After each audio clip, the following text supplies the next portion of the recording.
ዛሬ ወደ አንዲት ለየት ያለች ምድር እንወስዳችኋለን። ይህች ምድር እንደ ኢትዮጵያ ሰፊ የቆዳ ስፋት የላትም። እንደ ግብጽ የረጅም ዘመን ታሪክ የላትም።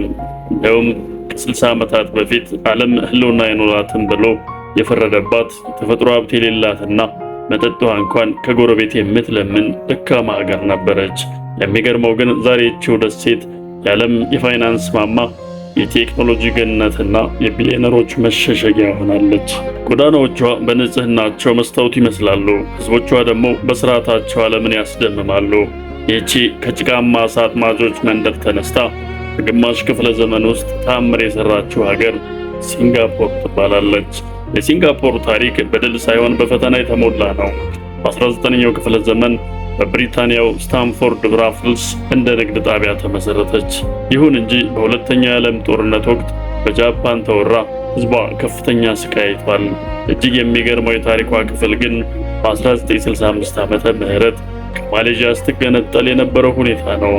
የሀገሪቱ መስራች አባት ሊ ኩዋን ዩ ሀገራቸው ከማሌዥያ መለየቷን በቴሌቪዥን ሲያወጩ በለቅሶ ነበር።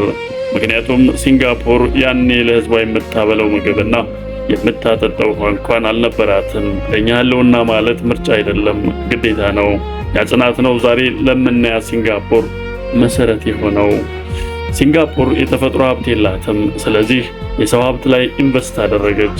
ሊ ኩዋን ዩ በአንድ ወቅት ጎረቤቶቻችን ዘይት፣ ፕላስቲክና እንጨት አላቸው፣ እኛ ግን ያለን እርስ በርሳችን ብቻ ነን ብለው ነበር። ሀገሪቱ ላይ እጅግ ጥብቅ የሆነ ህግ ስርዓት ሰፈነ። ሙስና የሞት ያህል የሚጠላ ተግባርም ሆነ።